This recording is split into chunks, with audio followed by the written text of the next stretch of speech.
ब्रह्म ज्ञानी भाई माझ जी का प्रसंग चल रहा है। गुरु घर विच सेवा टहल कर रहे हैं। लकड़ां दा एक वड्डा भार लैके आउंदे लंगरां विच सेवा करदे ते लंगर विच छक लैंदे। एक दिन सतगुरु जी पुछदे कि भाई मंझ प्रशादा कित्थों छकदा, की करदा हुंदा? सेवादार ने दस्सिया जी लकड़ लैके आउंदा, बालण लैके आउंदा लंगरां वास्ते ते लंगर च ही प्रशादा छकदा।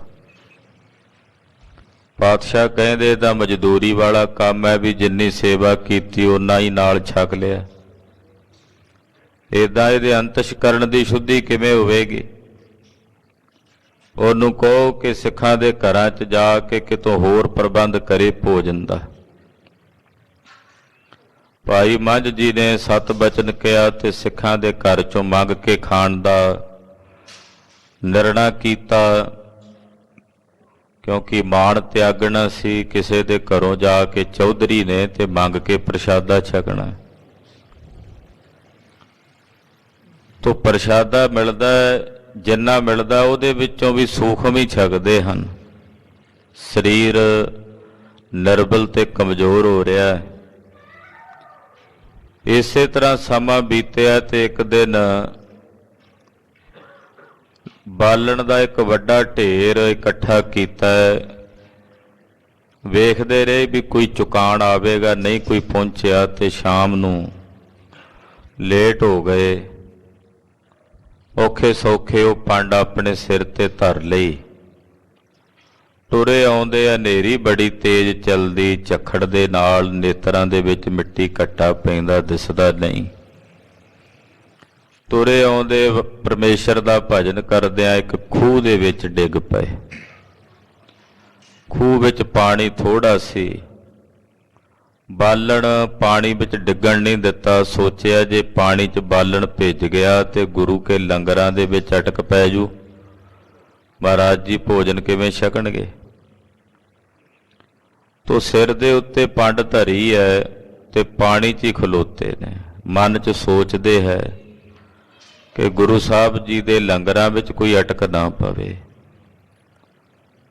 इहो जिहा प्रेम महाराज सच्चे पातशाह जी नाल भाई मंझ जी कीता कि जिवें महाराज भगत रविदास जी दे बचन ने ना, जो हम बांधे मोह फांस, हम प्रेम बंधन तुम बांधे।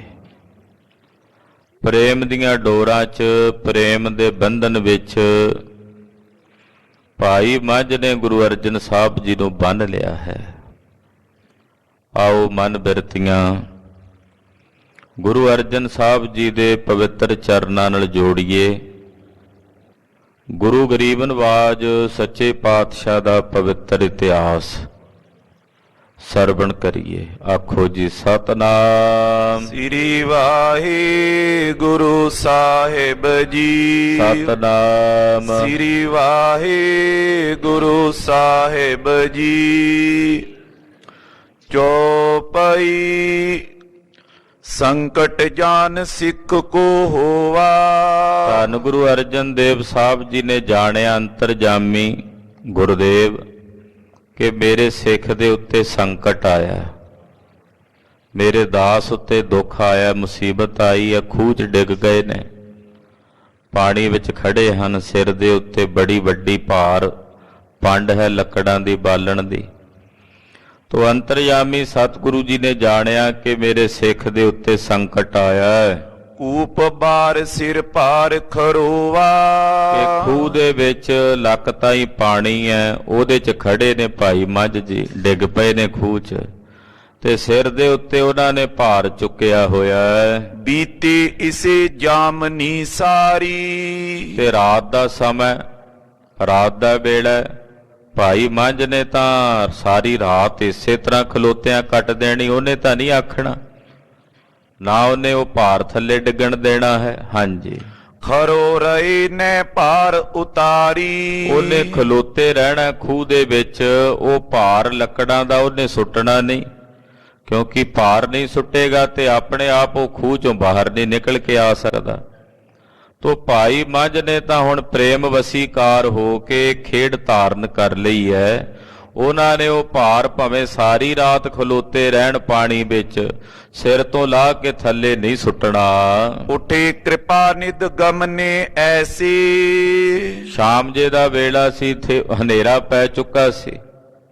ਤੋ ਗਰੀਬ ਨਵਾਜ ਪਾਤਸ਼ਾਹ ਜੀ ਮਹਾਰਾਜ ਜੋ ਮਹਾਨ ਕਿਰਪਾ ਨਿਧ ਹਨ, ਜਿਨ੍ਹਾਂ ਦਾ ਹਿਰਦਾ ਸਦਾ ਦਇਆ ਦੇ ਰੰਗ ਵਿੱਚ, ਕਿਰਪਾ ਦੇ ਰੰਗ ਵਿੱਚ ਭਿੱਜਾ ਰਹਿੰਦਾ, ਕਿਰਪਾ ਨਿਧ ਸਤਿਗੁਰੂ ਸੱਚੇ ਪਾਤਸ਼ਾਹ ਜੀ ਮਹਾਰਾਜ ਜੀ ਚੱਲੇ। ਕੁੰਚਰ ਕੀ ਮੋਚਨ ਇਤ ਜੈਸੀ। ਏਦਾਂ ਚੱਲੇ ਨੇ ਜਿਵੇਂ ਹਾਥੀ ਸੀ ਨਾ, ਉਹ ਗਰਾਹ ਨੇ ਫੜਿਆ ਹੋਇਆ ਤਾਲ ਦੇ ਵਿੱਚ। ਮਹਾਰਾਜ ਨੌਵੇਂ ਪਾਤਸ਼ਾਹ ਦੇ ਬਚਨ ਨੇ, ਗੱਜ ਗਰਾਹ ਤੇ ਛੂਟਾ। ਉਹ ਹਾਥੀ ਜਿਵੇਂ ਤਾਲ ਦੇ ਵਿੱਚ ਫੜਿਆ ਹੋਇਆ ਸੀ, ਤੰਦੂਏ ਨੇ ਗਰਸਿਆ ਹੋਇਆ ਸੀ, ਤੇ ਭਗਵਾਨ ਜੀ ਉਸ ਹਾਥੀ ਨੂੰ ਮੁਕਤ ਕਰਨ ਵਾਸਤੇ ਜਿਵੇਂ ਆਪਣਾ ਆਸਣ ਛੱਡ ਕੇ ਦੌੜ ਕੇ ਆਏ ਸਨ। ਕਹਿੰਦੇ ਮਾਨੋ ਇਸੇ ਤਰ੍ਹਾਂ ਅੱਜ ਗੁਰੂ ਅਰਜਨ ਸਾਹਿਬ ਆਪਣਾ ਤਖਤ ਛੱਡ ਕੇ, ਆਸਣ ਛੱਡ ਕੇ ਭਾਈ ਮੱਝ ਨੂੰ ਰੱਖਣ ਜਾ ਰਹੇ ਨੇ। ਨੰਗੀ ਪਾਈ ਉਤਾਇਲ ਡਾਲਤ। ਗੁਰਦੇਵ ਨੇ ਚਰਨਾਂ 'ਚ ਜੋੜਾ ਨਹੀਂ ਪਾਇਆ, ਪਾਤਸ਼ਾਹ ਨੇ ਚਰਨਾਂ ਵਿੱਚ ਗੁਰਦੇਵ ਨੇ ਜੁੱਤੀ ਨਹੀਂ ਪਾਈ, ਜੋੜਾ ਨਹੀਂ ਪਾਇਆ। ਨੰਗੇ ਪੈਰੀ ਸਤਿਗੁਰੂ ਸੱਚੇ ਪਾਤਸ਼ਾਹ ਜੀ ਮਹਾਰਾਜ ਬੜੇ ਉਤਾਇਲ ਕਾਲੀ ਕਾਲੀ ਆਪਣੇ ਚਰਨ ਪੁੱਟਦੇ ਤੇ ਜਾ ਰਹੇ ਨੇ। ਹਰ ਪਰਾਈ ਨੈ ਵਸਤਰ ਸੰਭਾਲਤ। ਹਰ ਬਰਾਏ ਦਾ ਮਤਲਬ ਹੁੰਦਾ ਵੀ ਬੜੀ ਕਾਲੀ ਕਾਲੀ ਚੱਲਦੇ। ਤਨ ਤੇ ਪਾਏ ਜਿਹੜੇ ਵਸਤਰ ਨੇ ਉਹਨਾਂ ਨੂੰ ਵੀ ਨਹੀਂ ਸਾਂਭਦੇ ਮਹਾਰਾਜ, ਬੜੀ ਕਾਲੀ ਕਾਲੀ ਜਾ ਰਹੇ ਨੇ। ਦਾਸ ਉਪਾਨੇ ਲੀ ਕਰ ਧਾਈ। ਸਤਿਗੁਰੂ ਜੀ ਅੱਗੇ ਲੱਗ ਕੇ ਛੇਤੀ ਨਾਲ ਕਾਲੀ ਕਾਲੀ ਚੱਲ ਪਏ, ਤੇ ਜਿਹੜੇ ਮਹਾਰਾਜ ਜੀ ਦੇ ਸੇਵਾਦਾਰ ਉਹਨਾਂ ਵੇਖਿਆ ਵੀ ਸਤਿਗੁਰਾਂ ਨੇ ਜੋੜਾ ਨਹੀਂ ਪਾਇਆ ਚਰਨਾਂ 'ਚ, ਉਹ ਜੋੜਾ ਲੈ ਕੇ ਪਿੱਛੇ ਪਿੱਛੇ ਦੌੜੇ ਜਾਣ। ਮਹਾਰਾਜ ਜੋੜਾ ਪਾ ਲੋ। ਸਤਿਗੁਰੂ ਜੀ ਠਹਿਰਣ ਨਾ, ਮਹਾਰਾਜ ਜੀ ਤੇਜ਼ੀ ਨਾਲ ਟੁਰਦੇ ਜਾ ਰਹੇ ਨੇ। ਕੀਤਕ ਤਾਈ ਮਿਲੀ ਸੰਗ ਆਈ। ਕੁਝ ਸੇਵਾਦਾਰ ਭੱਜ ਕੇ ਸਤਿਗੁਰਾਂ ਦੇ ਨਾਲ ਆ ਕੇ ਰਲੇ ਵੀ ਖਬਰੇ ਕੀ ਗੱਲ ਹੈ, ਵੀ ਅਚਾਨਕ ਸਤਿਗੁਰੂ ਜੀ ਬੈਠੇ ਸਨ, ਭੱਜ ਪਏ ਨੇ, ਉੱਠ ਕੇ ਦੌੜ ਪਏ ਨੇ, ਕੀ ਹੋ ਗਿਆ? ਉਹ ਸੇਵਾਦਾਰ ਬੜੀ ਕਾਲੀ ਕਾਲੀ ਸਤਿਗੁਰਾਂ ਦੇ ਨਾਲ ਆ ਕੇ ਰਲੇ। ਦਾਮਨ ਆਨੋ ਹੁਕਮ ਕਰਨ ਤੇ। ਜਿਹੜੇ ਉਹ ਸੇਵਾਦਾਰ ਨਾਲ ਆ ਕੇ ਰਲੇ, ਸਤਿਗੁਰਾਂ ਨੇ ਉਹਨਾਂ ਨੂੰ ਇਸ਼ਾਰਾ ਕਰਕੇ ਬਚਨ ਕਿਹਾ, ਭਾਈ ਜਾਓ ਛੇਤੀ ਨਾਲ ਰੱਸਾ ਲੈ ਕੇ ਆਓ। ਦਾਮਨ ਕਹਿੰਦੇ ਨੇ ਰੱਸੇ ਨੂੰ, ਛੇਤੀ ਨਾਲ ਜਾ ਕੇ ਰੱਸਾ ਲੈ ਆਓ। ਤੈਂ ਸਤਿਗੁਰ ਪਹੁੰਚੇ ਉਤਲੰਤੇ। ਇਹ ਕਿਹਾ, ਸੇਵਾਦਾਰ ਭੱਜ ਕੇ ਰੱਸਾ ਲੈਣ ਚਲੇ ਗਏ। ਉਹ ਰੱਸਾ ਲੈ ਕੇ ਛੇਤੀ ਨਾਲ ਕਾਹਲੀ ਨਾਲ ਰੜਨ ਲੱਗੇ। ਔਰ ਸਤਿਗੁਰੂ ਪੰਜਵੇਂ ਪਾਤਸ਼ਾਹ ਜੀ ਮਹਾਰਾਜ ਆਪਣੇ ਮਹਿਲਾਂ ਤੋਂ ਬੜੀ ਤੇਜ਼ੀ ਨਾਲ ਦੌੜੇ। ਖਾਲਸਾ ਜੀ ਬਾਬਾ ਦੀਪ ਸਿੰਘ ਸਾਹਿਬ ਜੀ ਦੇ ਪਾਵਨ ਸਥਾਨ ਤੋਂ ਜਦੋਂ ਸ੍ਰੀ ਤਰਨਤਾਰਨ ਸਾਹਿਬ ਨੂੰ ਜਾਈਏ, ਤੇ ਉਸੇ ਸੜਕ ਦੇ ਉੱਤੇ ਭਾਈ ਮੱਝ ਜੀ ਦਾ ਸਥਾਨ ਹੈ, ਉਹ ਖੂਹ ਹੈ ਜਿੱਥੇ ਡਿੱਗੇ ਸੀ। ਤੇ ਵੇਖੋ ਗੁਰੂ ਕੇ ਮਹਿਲ ਕਿੱਥੇ ਨੇ, ਵਾਹਵਾ ਪੈਂਡਾ ਪੈ ਜਾਂਦਾ। ਮਹਾਰਾਜ ਜੀ ਬੜੀ ਕਾਹਲੀ ਨਾਲ ਤੇਜ਼ੀ ਨਾਲ ਦੌੜੇ ਜਾ ਰਹੇ ਹਨ। ਉਤੋਂ ਸਮੀਪ ਪਹੁੰਚਿਓ ਜਾਏ। ਸਤਿਗੁਰੂ ਸੱਚੇ ਪਾਤਸ਼ਾਹ ਜੀ ਉਸ ਖੂਹ ਦੇ ਨੇੜੇ ਜਾ ਪਹੁੰਚੇ ਹਨ। ਤਾਏ ਸਿੱਖ ਆਨ ਮਿਲਾਏ। ਪਿੱਛੋਂ ਸਿੱਖ ਬੜੀ ਹੈਰਾਨੀ ਨਾਲ ਰੱਸਾ ਉਹਨਾਂ ਨੇ ਫੜਿਆ, ਪਰ ਉਹਨਾਂ ਨੂੰ ਸਮਝ ਨਾ ਆਵੇ ਵੀ ਗੱਲ ਕੀ ਹੈ, ਸਮਝ ਨਾ ਆਵੇ। ਉਹ ਵੀ ਤਾਏ ਭੱਜ ਕੇ ਸਤਿਗੁਰੂ ਜੀ ਦੇ ਨਾਲ ਆ ਕੇ ਰਲੇ ਹਨ। ਕੂਪ ਤੀਰਥਿਤ ਹੋਏ ਉਚਾਰਾ। ਉਸੇ ਖੂਹ ਦੇ ਕੋਲ ਆਣ ਖਲੋਤੇ ਪੰਜਵੇਂ ਪਾਤਸ਼ਾਹ, ਜਿਹਦੇ ਚ ਭਾਈ ਮੱਝ ਜੀ ਡਿੱਗੇ ਸਨ। ਆਵਾਜ਼ ਮਾਰੀ ਬਾਹਰੋਂ ਹੀ ਖਲੋਤਿਆਂ, ਹਨੇਰਾ ਪੈ ਚੁੱਕਾ ਸੀ। ਆਵਾਜ਼ ਮਾਰੀ, ਭਾਈ ਕੌਣ ਹੈ ਖੂਹ ਦੇ ਵਿੱਚ? ਹਾਂਜੀ। ਕੌਣ ਆਏ ਤੂੰ ਕਸ਼ਟ ਮਝਾਰਾ। ਕੌਣ ਹੈ ਬਈ ਖੂਹ 'ਚ ਡਿੱਗਾ, ਬੜੇ ਕਸ਼ਟ ਵਿੱਚ ਹੈ? ਮਹਾਰਾਜ ਜੀ ਆਪ ਹੀ ਆਵਾਜ਼ ਮਾਰਦੇ, ਜਾਣੀ ਜਾਣ ਕੌਣ ਹੈ ਭਾਈ? ਖੂਹ ਵਿੱਚ ਡਿੱਗਾ, ਬੜੇ ਕਸ਼ਟ ਵਿੱਚ ਹੈ। ਕਾਸ਼ਟ ਭਾਰ ਸੀਸ ਪਰ ਧਰਿਓ। ਔਰ ਤੈਂ ਆਪਣੇ ਸਿਰ ਦੇ ਉੱਤੇ ਬਾਲਣ ਦਾ ਵੱਡਾ ਭਾਰ ਚੁੱਕਿਆ ਹੋਇਆ ਹੈ। ਕਿਉਂ ਨੈ ਗੀਰਤ ਜਲ ਮੈਂ ਖਰਿਓ। ਇਹ ਬਾਲਣ ਦਾ ਜਿਹੜਾ ਭਾਰ ਸਿਰ ਤੇ ਚੁੱਕਿਆ, ਇਹ ਸੁੱਟਦਾ ਕਿਉਂ ਨਹੀਂ ਪਾਣੀ 'ਚ? ਸੁੱਟ ਦੇ, ਇਹ ਸੁੱਟ ਕੇ ਬਾਹਰ ਆ ਜਾ। ਇਹ ਭਾਰ ਤੈਂ ਆਪਣੇ ਸਿਰ ਤੇ ਕਿਉਂ ਚੁੱਕਿਆ ਹੋਇਆ, ਇਹਨੂੰ ਪਾਣੀ ਵਿੱਚ ਕਿਉਂ ਨਹੀਂ ਸੁੱਟਦਾ? ਕਹਿਓ ਮੰਝ ਹੈ ਮੇਰੋ ਨਾਮ। ਭਾਈ ਸਾਹਿਬ ਨੇ ਆਵਾਜ਼ ਸੁਣੀ ਬਾਹਰੋਂ ਆਉਂਦੀ ਖੂਹ ਤੋਂ, ਤੇ ਆਪਣੇ ਬਾਰੇ ਦੱਸਣ ਲੱਗੇ। ਕਹਿੰਦੇ ਜੀ ਮੇਰਾ ਨਾਮ ਮੰਝ ਹੈ।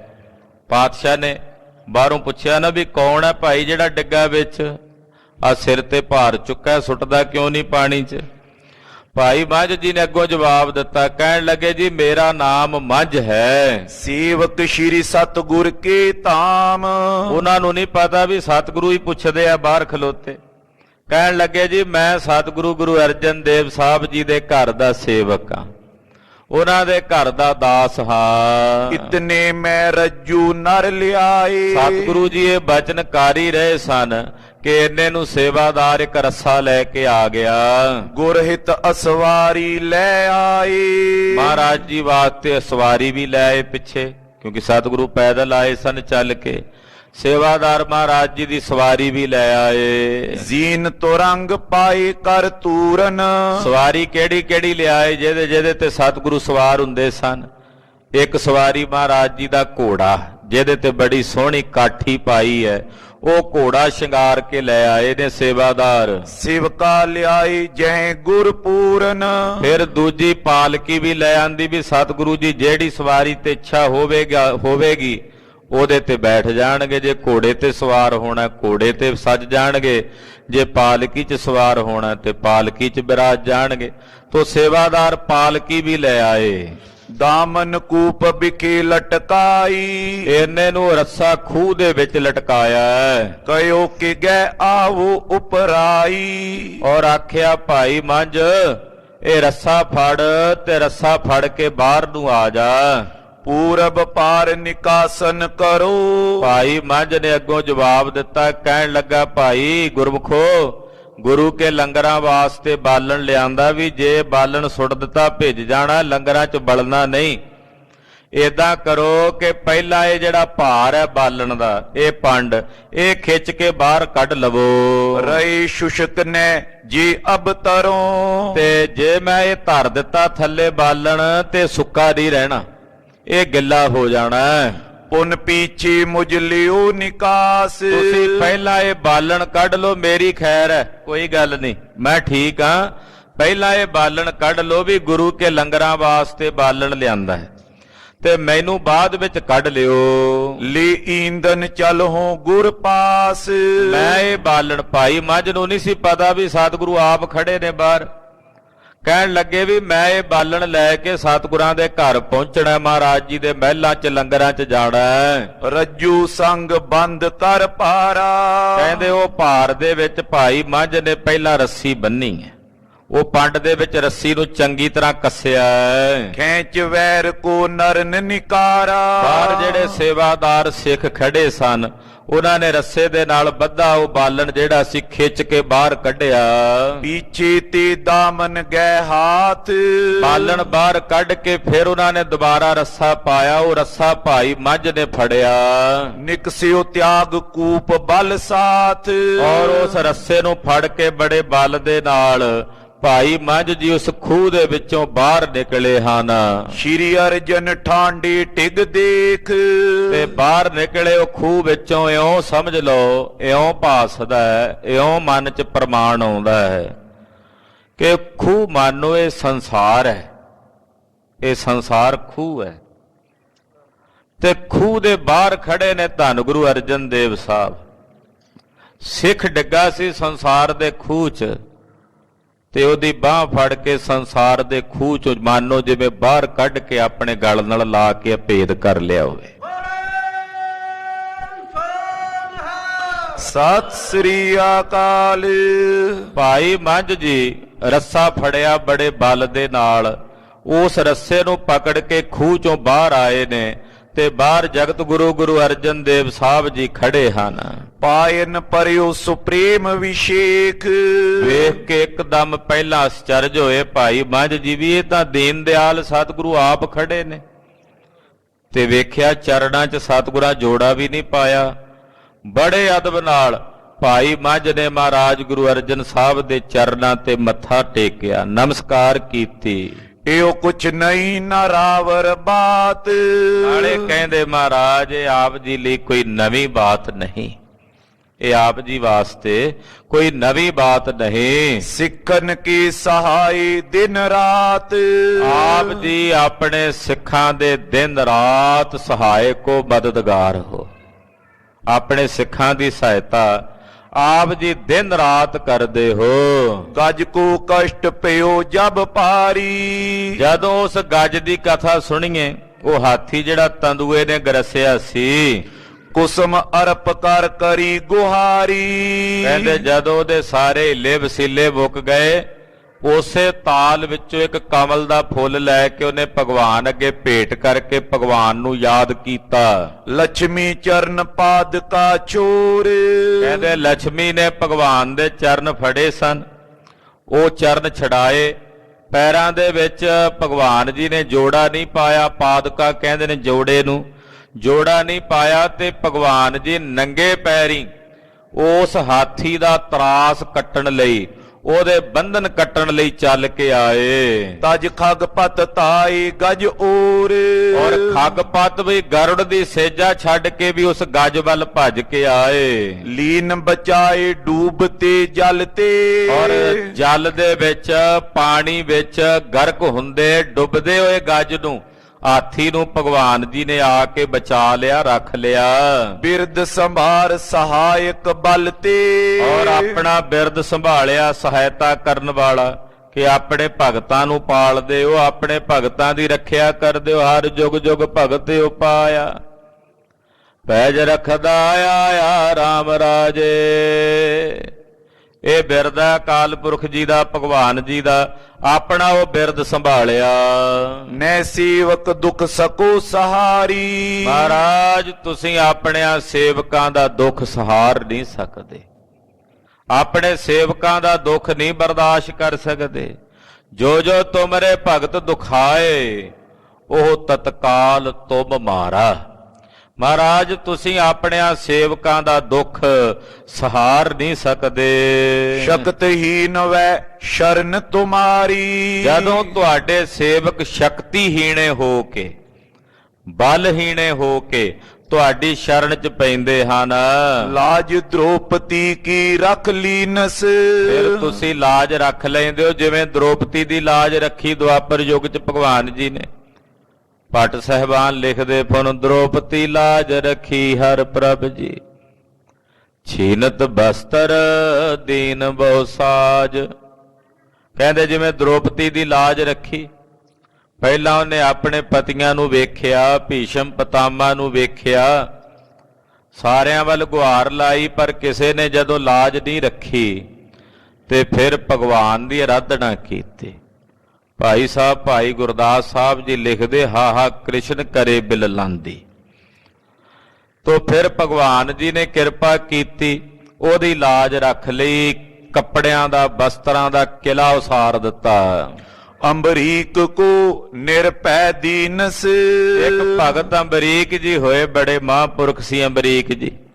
ਕਹਿੰਦੇ ਇੱਕ ਵਾਰੀ ਵਿਸ਼ਵਾਮਿੱਤਰ ਜੀ ਉਹਨਾਂ ਦੇ ਮਗਰ ਪੈ ਗਏ, ਤੇ ਉਧਰੋਂ ਭਗਵਾਨ ਜੀ ਉਹ ਸੁਦਰਸ਼ਨ ਲੈ ਕੇ ਵਿਸ਼ਵਾਮਿੱਤਰ ਦੇ ਮਗਰ ਆ ਪਹੁੰਚੇ ਵੀ ਤੂੰ ਮੇਰੇ ਭਗਤ ਨੂੰ ਮਾਰਦਾ। ਵਿਸ਼ਵਾਮਿੱਤਰ ਜੀ ਜਿਉਂ ਦੌੜੇ ਕੋਈ ਰੱਖੇ ਨਾ। ਅਖੀਰ ਅੰਬਰੀਕ ਜੀ ਦੀ ਸ਼ਰਨ ਚ ਆਇਆ, ਆ ਕੇ ਆਖਿਆ ਮਹਾਰਾਜ ਕਿਰਪਾ ਕਰੋ ਰੱਖ ਲਓ। ਕਹਿੰਦੇ ਜਿਵੇਂ ਅੰਬਰੀਕ ਦੀ ਰੱਖਿਆ ਕੀਤੀ, ਭਗਵਾਨ ਜੀ ਨੇ ਉਹਨਾਂ ਨੂੰ ਨਿਰਭੈ ਪਦਵੀ ਦਾ ਦਾਨ ਦਿੱਤਾ। ਗੁਣ ਰਾਵਰ ਕੀ ਕੌਣ ਗਿਨਾਵੇ। ਹੇ ਵਾਹਿਗੁਰੂ ਜੀ, ਤੁਹਾਡੇ ਕਿਹੜੇ ਕਿਹੜੇ ਗੁਣ ਗਿਣੀਏ, ਤੁਹਾਡੇ ਕਿਹੜੇ ਕਿਹੜੇ ਗੁਣਾਂ ਦੀ ਗਿਣਤੀ ਕਰਕੇ ਵਰਣਨ ਕਰੀਏ। ਜਿਨ ਕੋ ਸ਼ੀਸ਼ ਸਾਰਦਾ ਗਾਵੇ। ਮਹਾਰਾਜ ਆਪ ਜੀ ਦੇ ਗੁਣ ਇਤਨੇ ਬੇਅੰਤ ਨੇ ਕਿ ਸ਼ੇਸ਼ ਸ਼ਾਰਦਾ ਆਦਿਕ ਵੀ ਗਾਉਂਦੇ ਨੇ, ਪਰ ਉਹਨਾਂ ਦਾ ਅੰਤ ਨਹੀਂ ਪੈਂਦਾ। ਮੰਗ ਪਉ ਮੰਜ ਸੁਜਾਨਾ।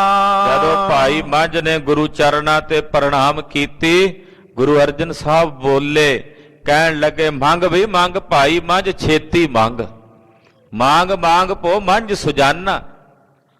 ਪਾਤਸ਼ਾਹ ਕਹਿੰਦੇ ਮੰਗੋ, ਛੇਤੀ ਮੰਗੋ ਭਾਈ ਮੰਝ ਜੀ।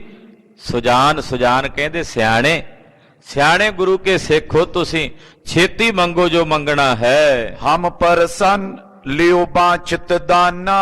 ਅਸੀਂ ਪ੍ਰਸੰਨਾ ਤੁਹਾਡੇ ਤੇ, ਜੋ ਮੰਗੋਗੇ ਮਿਲੇਗਾ, ਜੋ ਚਾਹੋਗੇ, ਜੋ ਕਹੋਗੇ ਉਹੀ ਪ੍ਰਾਪਤ ਹੋਵੇਗਾ। ਕਾਲ ਪਰੀ ਸਭ ਤੇਰੀ ਥਾਈ। ਭਾਈ ਮੰਝ ਜੀ ਤੁਹਾਡੀ ਕਾਲਣਾ ਗੁਰੂ ਨਾਨਕ ਸਾਹਿਬ ਦੇ ਘਰ ਦੇ ਵਿੱਚ ਕਾਲੀ ਥਾਂ ਪੈ ਗਈ ਹੈ। ਤੁਹਾਡੀ ਸੇਵਾ ਗੁਰੂ ਘਰ ਵਿੱਚ ਕਬੂਲ ਪੈ ਗਈ ਹੈ ਜੀ। ਜਗਤ ਕਲੇਸ਼ ਛੁਟੇ ਸਮੁਦਾਏ। ਜਗਤ ਦੇ ਜਿਤਨੇ ਕਲੇਸ਼ ਨੇ ਤੁਹਾਡੇ ਉਹ ਛੁੱਟ ਗਏ ਨੇ। ਜਗਤ ਦੇ ਕਲੇਸ਼ਾਂ ਤੋਂ ਤੁਸੀਂ ਸੁਤੰਤਰ ਹੋ ਗਏ ਹੋ, ਮੁਕਤ ਹੋ ਗਏ ਹੋ। ਬੋਲਿਓ ਮੰਝ ਕਰੀ ਅਰਦਾਸ। ਜਦੋਂ ਸਾਹਿਬ ਨੇ ਆਖਿਆ ਨਾ ਮੰਗੋ ਭਾਈ ਮੰਝ ਜੀ ਮੰਗੋ, ਤੇ ਭਾਈ ਮੰਝ ਜੀ ਨੇ ਹੱਥ ਜੋੜੇ, ਹੱਥ ਜੋੜ ਕੇ ਅਰਦਾਸ ਕੀਤੀ। ਇਹੀ ਮੰਗ ਹੋ ਰਾਵਰ ਪਾਸ। ਕਹਿਣ ਲੱਗੇ ਗਰੀਬ ਨਵਾਜ ਮੈਂ ਇਹੀ ਮੰਗ, ਇਹੀ ਦਾਨ ਤੁਹਾਡੇ ਚਰਨਾਂ ਚੋਂ ਮੰਗਦਾ ਹਾਂ। ਸਭ ਤੈ ਰਹੋ ਅਜਾਚੀ ਜੈਸੇ। ਮਹਾਰਾਜ ਮੈਂ ਇਹ ਦਾਨ ਤੁਹਾਡੇ ਕੋਲੋਂ ਮੰਗਦਾ ਕਿ ਮੈਨੂੰ ਕਿਸੇ ਕੋਲੋਂ ਕੁਝ ਨਾ ਮੰਗਣਾ ਪਵੇ। ਆਖੋ ਸਤਿਨਾਮ ਸ੍ਰੀ ਵਾਹਿਗੁਰੂ। ਅਜਾਚੀ ਕਹਿੰਦੇ ਆ ਵੀ ਕਿਸੇ ਦਾ ਮੁਹਤਾਜ ਨਾ ਹੋਣਾ ਪਵੇ। ਮਹਾਰਾਜ ਖਾਲਸੇ ਦਾ ਇੱਕ ਬੋਲਾ ਹੈ, ਇਹ ਬੋਲਾ ਬੋਲਦੇ ਚੜ੍ਹਨੇ ਕੋ ਘੋੜੇ ਉਡਾਨੇ ਕੋ ਬਾਜ, ਨਾ ਕਰੀ ਕਿਸੇ ਦਾ ਮੁਹਤਾਜ, ਜੇ ਕਰੀ ਕਿਸੇ ਦਾ ਮੁਹਤਾਜ ਤੇ ਉਹਦੇ ਨੇਤਰਾਂ 'ਚ ਹੋਵੇ ਲਾਜ। ਇਹ ਬੋਲਾ ਖਾਲਸੇ ਦਾ। ਮਹਾਰਾਜ ਜੀ ਕਿਰਪਾ ਕਰੋ, ਜੇ ਦਾਨ ਦੇਣਾ ਤੇ ਦਾਨ ਦਿਓ ਕਿ ਮੈਨੂੰ ਕਿਸੇ ਦਾ ਮੁਹਤਾਜ ਨਾ ਹੋਣਾ ਪਵੇ, ਕਿਸੇ ਅੱਗੋਂ ਮੰਗਣਾ ਨਾ ਪਵੇ। ਸਤਨਾਮ ਬਿਨ ਚਾਹੋ ਨਾ ਕੈਸੇ। ਤੁਹਾਡੇ ਚਰਨਾਂ ਚੋਂ ਮੈਂ ਇਹ ਦਾਨ ਮੰਗਦਾ ਕਿ ਸੱਚੇ ਨਾਮ ਦੇ ਦਾਨ ਤੋਂ ਬਿਨਾਂ ਮੈਨੂੰ ਹੋਰ ਕੁਝ ਨਹੀਂ ਚਾਹੀਦਾ। ਸਤਨਾਮ ਬਿਨ ਚਾਹੋ ਨਾ ਕੈਸੇ, ਮੇਰੇ ਤੇ ਕਿਰਪਾ ਕਰੋ ਕਿ ਨਾਮ ਤੋਂ ਬਿਨਾਂ ਕੁਝ ਹੋਰ ਚਾਹਾਂ ਹੀ ਨਾ, ਮੈਂ ਕੋਈ ਹੋਰ ਇੱਛਾ ਹੀ ਨਾ ਹੋਵੇ।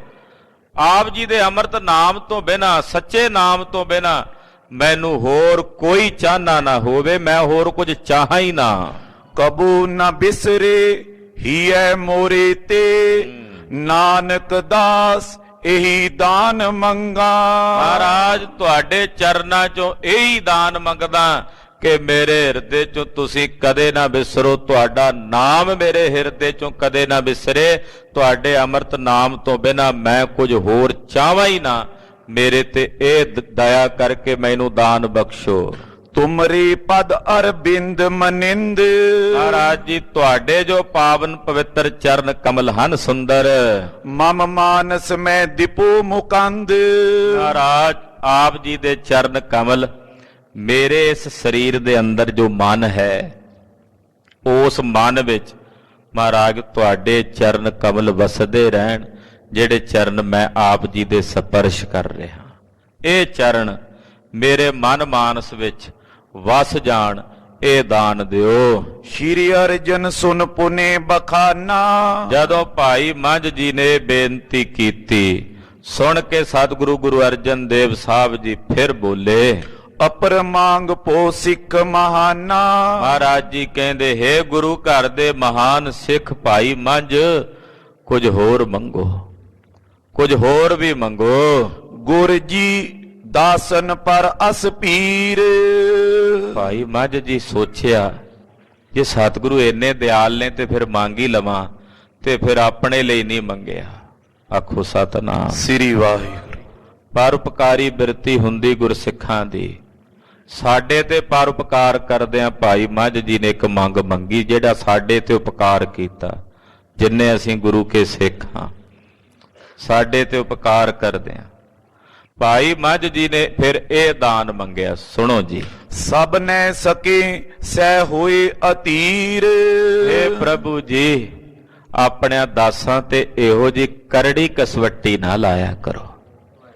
ਸਮਾਂ ਮਹਾਰਾਜ ਕਲਯੁਗ ਦਾ ਹੈ, ਏਡੀ ਕਰੜੀ ਕਸਵੱਟੀ ਤੁਹਾਡੇ ਦਾਸਾਂ ਕੋਲੋਂ ਚੱਲੀ ਨਹੀਂ ਜਾਣੀ। ਮਹਾਰਾਜ ਜੇ ਕਿਰਪਾ ਕਰੋ, ਦਇਆ ਕਰੋ, ਤੇ ਇਹ ਦਇਆ ਕਰੋ ਵੀ ਆਪਣਿਆਂ ਦਾਸਾਂ ਤੇ ਇਹੋ ਜੀ ਕਸਵੱਟੀ ਨਾ ਲਾਇਓ ਕਰੜੀ, ਜਿਹੜੀ ਮੇਰੇ ਤੇ ਦਾਸ ਤੇ ਆਪ ਜੀ ਨੇ ਲਾਈ। ਕਲੀ ਕਾਲ ਦਾ ਸਮਾਂ ਮਹਾਰਾਜ, ਇਹ ਸਾਰੇ ਨਹੀਂ ਸਹਿ ਸਕਣਗੇ, ਇਸ ਕਸਵੱਟੀ ਨੂੰ ਸਾਰੇ ਨਹੀਂ ਚੱਲ ਸਕਣਗੇ। ਸੁਨੋ ਮੰਜ ਕੰਚਨ ਮਲ ਮਿਲਿਓ। ਪਾਤਸ਼ਾਹ ਅੱਗੋਂ ਬੋਲੇ, ਕਹਿਣ ਲੱਗੇ ਭਾਈ ਮੰਝ ਜੀ ਐਸਾ ਹੀ ਹੋਵੇਗਾ, ਪਰ ਕਸਵੱਟੀ ਲਾਣੀ ਜ਼ਰੂਰੀ ਸੀ। ਕਿਉਂ ਜ਼ਰੂਰੀ ਸੀ ਦੱਸਦੇ ਆ, ਕਹਿੰਦੇ ਸੋਨੇ ਦੇ ਵਿੱਚ ਮੈਲ ਮਿਲ ਗਈ। ਕੰਚਨ ਕਹਿੰਦੇ ਨੇ ਸੋਨੇ ਨੂੰ, ਕਹਿੰਦੇ ਜਦੋਂ ਸੋਨੇ 'ਚ ਮੈਲ ਮਿਲ ਜਾਏ, ਘਟੇ ਸੋ ਜਿਉਂ ਜਿਉਂ ਅਗਨੀ ਢਲਿਓ। ਕਹਿੰਦੇ ਜਿਵੇਂ ਜਿਵੇਂ ਅੱਗ ਦੇ ਵਿੱਚ ਉਹਨੂੰ ਤਪਾਈ ਜਾਓ ਨਾ ਸੋਨੇ ਨੂੰ, ਜਿਵੇਂ ਜਿਵੇਂ ਉਹ ਸੋਨਾ ਤਪੀ ਜਾਂਦਾ ਅੱਗ 'ਚ, ਤਿਵੇਂ ਤਿਵੇਂ ਉਹਦੀ ਮੈਲ ਘਟਦੀ ਚਲੀ ਜਾਂਦੀ ਤੇ ਨਿਖਰਦਾ ਜਾਂਦਾ ਸੋਨਾ। ਉਹ ਤਿਵੇਂ ਤਿਵੇਂ 12 ਬੰਨੀ ਦਾ ਹੁੰਦਾ ਚਲਿਆ ਜਾਂਦਾ। ਤਾਓ ਕਸੋਟੀ ਤੇ ਸ਼ੁੱਧ ਹੋਏ। ਜਦੋਂ ਉਹਨੂੰ ਤਾਓ ਪਾਇਆ ਜਾਂਦਾ ਨਾ, ਸੋਨੇ ਨੂੰ ਤਪਾਇਆ ਜਾਂਦਾ ਕਸੌਟੀ ਲਾ ਕੇ, ਕਹਿੰਦੇ ਫਿਰ ਉਹ ਸ਼ੁੱਧ ਹੋ ਜਾਂਦਾ ਹੈ। ਕੋਸ਼ ਬਿਖੈਲੇ ਪਈਤ ਸੋਏ। ਜਦੋਂ ਬਿਲਕੁਲ ਹੀ ਸ਼ੁੱਧ ਹੋ ਜਾਏ, ਸਾਰੀ ਮੈਲ ਉਹਦੀ ਨਿਕਲ ਜਾਏ ਕਸੌਟੀ ਤੇ ਲਾ ਕੇ, ਕਰਖ ਪਰਖ ਕੇ, ਕਹਿੰਦੇ ਫਿਰ ਜਦੋਂ ਖਰਾ ਹੋ ਜਾਂਦਾ ਨਾ, ਤੇ ਉਸ ਖਰੇ ਸੋਨੇ ਨੂੰ ਫਿਰ ਖਜ਼ਾਨੇ 'ਚ ਪਾ ਕੇ ਸਾਂਭ ਲਈਦਾ, ਫਿਰ ਉਹ ਖਜ਼ਾਨੇ 'ਚ ਪਾ ਲਿਆ ਜਾਂਦਾ। ਹਾਂਜੀ, ਜੋ ਸਤਿਗੁਰ ਕੇ ਸਿੱਖ ਉਧਾਰੇ। ਜਿਹੜੇ ਗੁਰੂ ਕੇ ਸਿੱਖ ਨੇ ਉਦਾਰ ਬਿਰਤੀ ਵਾਲੇ, ਮੋਖ ਕੋਸ਼ ਕੇ ਉਚਿਤ ਸੁਧਾਰੇ। ਉਹਨਾਂ ਨੂੰ ਮੁਕਤੀ ਦੇ ਖਜ਼ਾਨੇ 'ਚ ਪਾਣਾ ਤੇ ਉਹਦੇ ਲਈ ਉਹਨਾਂ ਨੂੰ ਸ਼ੁੱਧ ਕਰਨਾ ਪੈਂਦਾ। ਉਹਦੇ ਲਈ ਇਹੋ ਜਿਹੇ ਤਾ ਲਾਣੇ ਪੈਂਦੇ, ਇਹੋ ਜਿਹੀਆਂ ਕਸੌਟੀਆਂ ਲਾਣੀਆਂ ਪੈਂਦੀਆਂ ਨੇ। ਕਰੀਅਤ ਹੈ ਸੋ ਆਪਨ ਸਰੂਪ। ਕਿਉਂਕਿ ਉਹਨਾਂ ਸਿੱਖਾਂ ਨੂੰ ਅਸੀਂ ਫਿਰ ਆਪਣਾ ਸਰੂਪ ਜੋ ਬਣਾਉਣਾ ਹੋਇਆ, ਉਹਨਾਂ ਨੂੰ ਆਪਣੇ ਜਿਹਾ ਜੋ ਕਰਨਾ ਹੋਇਆ, ਉਹਨਾਂ ਨੂੰ ਆਪਣੇ ਵਰਗਾ ਜੋ ਬਣਾਉਣਾ ਹੋਇਆ। ਜਿਸ ਮੈਂ ਪਈਅਤ ਆਨੰਦ ਅਨੂਪ। ਜਿਸ ਸਰੂਪ 'ਚ ਭੇਦ ਹੋ ਕੇ ਫਿਰ ਉਹ ਗੁਰਸਿੱਖ ਪਰਮ ਆਨੰਦ ਨੂੰ ਪ੍ਰਾਪਤ ਹੋਣਗੇ। ਇਹ ਪੀ ਦਿਓ ਔਰ ਲਿਓ ਜਾਚੋ। ਮਹਾਰਾਜ ਜੀ ਕਹਿੰਦੇ ਭਾਈ ਮੰਝ ਜੀ, ਜੇ ਤੁਸੀਂ ਇਹ ਮੰਗਦੇ ਹੋ ਨਾ ਵੀ ਅਸੀਂ ਸਿੱਖਾਂ ਤੇ ਇਹੋ ਜਿਹੀ ਕਰੜੀ ਕਸਵੱਟੀ ਨਾ ਲਾਈਏ, ਚਲੋ ਇਹ ਵੀ ਦਿੱਤਾ, ਪਰ ਤੁਸੀਂ ਹੋਰ ਵੀ ਤਾਂ ਕੁਝ ਮੰਗੋ ਆਪਣੇ ਵਾਸਤੇ। ਭਾਈ ਮੰਝ ਤੇ ਇੰਨੇ ਦਿਆਲੂ ਗੁਰੂ ਅਰਜਨ ਸਾਹਿਬ ਕਹਿੰਦੇ ਫਿਰ ਹੋਰ ਵੀ ਤਾਂ ਮੰਗੋ ਕੁਝ। ਇਹ ਵੀ ਦਿੱਤਾ ਜੋ ਤੁਸੀਂ ਕਿਹਾ, ਸਿੱਖਾਂ ਲਈ ਮੰਗਿਆ ਤੁਸੀਂ ਪਰਉਪਕਾਰੀ ਬਿਰਤੀ ਧਾਰ ਕੇ, ਤੇ ਕੁਝ ਹੋਰ ਵੀ ਮੰਗੋ। ਸੁਨਤ ਮੰਝ ਕੈ ਸ਼੍ਰੀ ਗੁਰ ਸਾਚੇ। ਸੁਣ ਕੇ ਫਿਰ ਭਾਈ ਮੰਝ ਜੀ ਨੇ ਹੱਥ ਜੋੜੇ, ਕਹਿਣ ਲੱਗੇ, ਹੇ ਸੱਚੇ ਸਤਿਗੁਰੂ ਜੀ, ਆਪਣੋ ਸਿਦਕ ਦਾਨ ਦਿਓ ਸੋਏ। ਮਹਾਰਾਜ ਕਿਰਪਾ ਕਰੋ, ਆਪਣੇ ਸਿਦਕ ਦਾ ਦਾਨ ਬਖਸ਼ੋ। ਸਿਦਕ ਦਾ ਆਪਣਾ ਭਰੋਸਾ, ਆਪਣਾ ਸਿਦਕ, ਆਪਣੇ ਸਿਦਕ ਦਾ ਦਾਨ ਬਖਸ਼ੋ। ਸਦਾ ਅਜਾਚੀ ਬ੍ਰਿਤ ਅਬ ਹੋਏ। ਮਹਾਰਾਜ ਐਸਾ ਸਿਦਕ ਦੇ ਦਿਓ ਕਿ ਮੇਰੀ ਬਿਰਤੀ ਹੁਣ ਸਦਾ ਅਜਾਚੀ ਬਣੀ ਰਹੇ। ਮੇਰੀ ਬਿਰਤੀ 'ਚ ਕਦੇ ਕਿਸੇ ਪਦਾਰਥ ਦੀ, ਕਿਸੇ ਵਸਤੂ ਦੀ ਮੰਗ ਬਣੇ ਹੀ ਨਾ, ਫੁਰਨਾ ਹੀ ਨਾ ਫੁਰੇ ਕਦੇ ਕਿਸੇ ਵਸਤੂ ਦਾ। ਮੇਰੀ ਬਿਰਤੀ 'ਚ ਇਹੋ ਜਿਹਾ ਦਾਨ, ਇਹੋ ਜਿਹਾ ਸਿਦਕ ਦੇ ਦਿਓ ਕਿ ਮੇਰੀ ਬਿਰਤੀ ਸਦਾ ਅਜਾਚੀ ਬਣੀ ਰਹੇ। ਅਜਾਚੀ ਦਾ ਮਤਲਬ ਕਿ ਕਦੇ ਕੁਝ ਮੰਗਣ ਦੀ ਕਾਂਖਾ ਹੀ ਨਾ ਰਹੇ। ਇਮ ਕੈ ਚਰਨ ਬੰਦ ਨਾ ਠਾਨੀ। ਏਦਾਂ ਕਹਿ ਕੇ ਭਾਈ ਮੰਝ ਜੀ ਬਾਰ-ਬਾਰ ਗੁਰੂ ਅਰਜਨ ਸਾਹਿਬ ਦੇ ਚਰਨਾਂ ਤੇ ਨਮਸਕਾਰ ਕਰਦੇ ਹਨ। ਪ੍ਰੇਮ ਵਿਖੇ ਮਤ ਬਹੁ ਮਸਤਾਨੀ। ਸਤਿਗੁਰਾਂ ਦੇ ਪ੍ਰੇਮ ਦੇ ਰੰਗ ਵਿੱਚ ਭਾਈ ਮੰਝ ਜੀ ਦੀ ਮਤ ਮਸਤਾਨੀ ਹੋ ਰਹੀ ਹੈ, ਮਸਤ ਹੋ ਰਹੀ ਹੈ। ਹਾਂਜੀ, ਸੁਨ ਸ਼੍ਰੀ ਅਰਜਨ ਜੀ ਤਿਸ ਕਾਲਾ। ਧੰਨ ਗੁਰੂ ਅਰਜਨ ਦੇਵ ਸਾਹਿਬ ਸੱਚੇ ਪਾਤਸ਼ਾਹ ਜੀ ਮਹਾਰਾਜ ਉਸ ਵਕਤ ਸਿੱਖ ਕੀ ਮਹਿਮਾ ਕੀਨ ਵਿਸਾਲਾ। ਭਾਈ ਮੰਝ ਜੀ ਦੀ ਬੜੀ ਮਹਿਮਾ ਕਹੀ ਮਹਾਰਾਜ। ਗੁਰੂ ਅਰਜਨ ਸਾਹਿਬ ਨੇ ਬੜੀ ਉਪਮਾ ਕਹੀ। ਸ੍ਰੀ ਮੁਖ ਵਾਕ ਮੰਝ ਪਿਆਰਾ ਗੁਰੂ ਨੂੰ, ਗੁਰ ਮੰਝ ਪਿਆਰਾ। ਪਾਤਸ਼ਾਹ ਜੀ ਨੇ ਬਚਨ ਭਾਈ ਮੰਝ ਜੀ ਦੇ ਪਰਥਾਏ ਉਚਾਰੇ, ਆਖਿਆ ਭਾਈ ਮੰਝ ਗੁਰੂ ਨੂੰ ਪਿਆਰਾ ਹੈ ਔਰ ਗੁਰੂ ਭਾਈ ਮੰਝ ਨੂੰ ਪਿਆਰਾ ਹੈ। ਸਤਿ ਸ੍ਰੀ ਅਕਾਲ। ਮੰਝ ਪਿਆਰਾ ਗੁਰੂ ਨੂੰ, ਗੁਰ ਮੰਝ ਪਿਆਰਾ। ਭਾਈ ਮੰਝ ਗੁਰੂ ਨੂੰ ਪਿਆਰਾ ਔਰ ਗੁਰੂ ਭਾਈ ਮੰਝ ਨੂੰ ਪਿਆਰਾ ਹੈ। ਮੰਝ ਗੁਰੂ ਕਾ ਬੋਏਤਾ ਜਗ ਲੰਘਣ ਹਾਰਾ। ਭਾਈ ਮੰਝ ਗੁਰੂ ਦਾ ਜਹਾਜ਼ ਹੈ, ਜਿਸ ਜਹਾਜ਼ ਤੇ ਚੜ੍ਹ ਕੇ ਜਗਤ ਦੇ ਅਨੇਕਾਂ ਨਹੀਂ, ਲੱਖਾਂ ਨਹੀਂ, ਕਰੋੜਾਂ ਜੀਵ ਪਾਰ ਲੰਘਣ ਵਾਲੇ ਹੋਣਗੇ। ਕਰੋੜਾਂ ਲੱਖਾਂ ਭਾਈ ਮੱਝ ਜਹਾਜ਼ ਜੋ ਬਣ ਗਏ। ਜਦੋਂ ਸਾਰੇ ਸਿੱਖਾਂ ਲਈ ਮੰਗ ਲਈ ਕਿ ਮਹਾਰਾਜ ਐਡੀ ਵੱਡੀ ਕਸਵੱਟੀ ਨਾ ਲਾਇਓ ਸਿੱਖਾਂ ਤੇ, ਸਭ ਕੋਲੋਂ ਨਹੀਂ ਸਹਾਰੀ ਜਾਣੀ, ਦਇਆ ਕਰੋ ਮਹਾਰਾਜ, ਕਿਰਪਾ ਕਰੋ। ਤੇ ਫਿਰ ਜਹਾਜ਼ ਬਣ ਗਏ ਨਾ ਸਾਰੇ ਸਿੱਖਾਂ ਦੇ। ਤੇ ਪੰਜਵੇਂ ਪਾਤਸ਼ਾਹ ਨੇ ਬਚਨ ਵੀ ਕਹਿ ਦਿੱਤਾ ਵੀ ਗੁਰੂ ਕਾ ਜਹਾਜ਼ ਹੈ ਭਾਈ ਮੱਝ। ਜਗਤ ਦੇ ਜੀਵ ਇਸ ਭਾਈ ਮੱਝ ਰੂਪੀ ਜਹਾਜ਼ ਦੇ ਆਸਰੇ ਲੱਗ ਕੇ ਸੰਸਾਰ ਤੋਂ ਲੰਘਣ ਵਾਲੇ ਹੋਏ। ਜੋ ਪਈ ਅੰਗ ਸੰਗ ਕਰ ਪ੍ਰੀਮ ਲਗਾਇਓ। ਕੁੱਟ ਕੇ ਭਾਈ ਮੱਝ ਜੀ ਨੂੰ ਆਪਣੀ ਗਲ ਵਕੜੀ 'ਚ ਲਿਆ ਪੰਜਵੇਂ ਪਾਤਸ਼ਾਹ ਨੇ। ਕੁੱਟ ਕੇ ਗਲ ਵਕੜੀ 'ਚ ਲੈ ਕੇ ਗਲ ਨਾਲ ਲਾਇਆ। ਆਤਮ ਧਿਆਨ ਤੁਰਤ ਹੀ ਪਾਇਓ। ਜਦੋਂ ਘੁੱਟ ਕੇ ਗਲ ਵਕੜੀ 'ਚ ਲਿਆ ਨਾ ਪੰਜਵੇਂ ਪਾਤਸ਼ਾਹ ਨੇ ਭਾਈ ਮੱਝ ਨੂੰ, ਗੁਰਦੇਵ ਦੀ ਛਾਤੀ ਨਾਲ ਜਦੋਂ ਲੱਗੇ ਭਾਈ ਮੱਝ ਜੀ, ਸੀਸ ਗੁਰਦੇਵ ਦੀ ਛਾਤੀ ਨਾਲ ਲੱਗਾ, ਉਸੇ ਵੇਲੇ ਵਜਰ ਕਪਾਟ ਖੁੱਲ ਗਏ ਤੇ ਅੰਦਰੋਂ ਆਤਮਾ ਦਾ ਗਿਆਨ ਸਾਖਸ਼ਾਤਕਾਰ ਹੋ ਗਿਆ। ਭਰਮ ਦਾ ਪਰਦਾ ਪਾੜ ਗਿਆ, ਆਤਮਾ ਦਾ ਗਿਆਨ ਅੰਦਰੋਂ ਉਜਾਗਰ ਹੋ ਗਿਆ। ਸਤਿ ਸ੍ਰੀ ਅਕਾਲ। ਔ ਤੁਮਰੀ ਕਰੋ ਨਿਤ ਆਸ, ਪ੍ਰਭ ਮੋਹਿ ਕਬ ਗਲ ਲਾਵਹਿੰਗੇ। ਇਹ ਤਾਂ ਆਸ ਰੱਖਦਾ ਸਿੱਖ ਗੁਰੂ ਅੱਗੇ, ਮਹਾਰਾਜ ਮੈਂ ਨਿਤ ਆਸ ਰੱਖਦਾ ਕਦੇ ਮੇਰੇ ਤੇ ਵੀ ਦਿਨ ਆਵੇ, ਪ੍ਰਭੂ ਜੀ ਕਦੋਂ ਗਲ ਲਾਓਗੇ ਮੈਨੂੰ ਆਪਣੇ। ਇਹ ਆਸ ਲੈ ਕੇ ਆਏ ਸਨ ਭਾਈ ਮੱਝ ਜੀ। ਅੱਜ ਉਹ ਆਸ ਗੁਰੂ ਅਰਜਨ ਸਾਹਿਬ ਨੇ ਪੂਰੀ ਕਰ ਦਿੱਤੀ। ਕਹਿਓ ਮੰਝ ਤੂੰ ਅਬ ਗ੍ਰਹਿ ਜਾਏ। ਮਹਾਰਾਜ ਜੀ ਨੇ ਆਖਿਆ ਜਾਓ ਭਾਈ ਮੱਝ ਜੀ, ਤੁਹਾਡੀ ਸੇਵਾ ਥਾਂ ਪਈ, ਹੁਣ ਤੁਸੀਂ ਵਿਦਾ ਹੋ ਕੇ ਆਪਣੇ ਘਰ ਜਾਓ। ਹੇਤ ਗੁਰੂ ਕੇ ਦੇਗ ਚਲਾਏ। ਜਾਓ ਜਾ ਕੇ ਲੰਗਰ ਚਲਾਓ। ਦੇਗ ਦਾ ਮਤਲਬ ਹੁੰਦਾ ਲੰਗਰ। ਜਾ ਕੇ ਗੁਰੂ ਨਮਿਤ ਲੰਗਰ ਚਲਾਓ। 9 ਨਿਧ ਸਿੱਧ 8 ਰਹਿ ਪਾਈ। 9 ਨਿਧੀਆਂ 18 ਸਿੱਧੀਆਂ ਤੁਹਾਡੇ ਅੱਗੇ ਹੱਥ ਜੋੜ ਕੇ ਖਲੋਤੀਆਂ ਰਹਿਣਗੀਆਂ। 9 ਨਿਧਾਂ 18 ਸਿੱਧਾਂ ਤੁਹਾਡੇ ਅੱਗੇ ਹਾਜ਼ਰ ਰਹਿਣਗੀਆਂ। ਕਰੋ ਸਮਾਜ ਜਿਤਕ ਮਨ ਪਾਈ। ਜਿੰਨਾ ਆਪਣਾ ਵਰਤਾਰਾ ਸਮਾਜ ਵਧਾਉਣਾ ਹੈ, ਜਿੰਨਾ ਆਪਣਾ ਦਾਇਰਾ ਵਧਾਉਣਾ ਹੈ, ਹੁਣ ਸਭ ਤੁਹਾਡੇ ਹੱਥ ਵਿੱਚ ਹੈ। ਜਿੰਨੀ ਤੁਹਾਡੀ ਇੱਛਾ ਉਨਾ ਵਧਾ ਦਿਓ।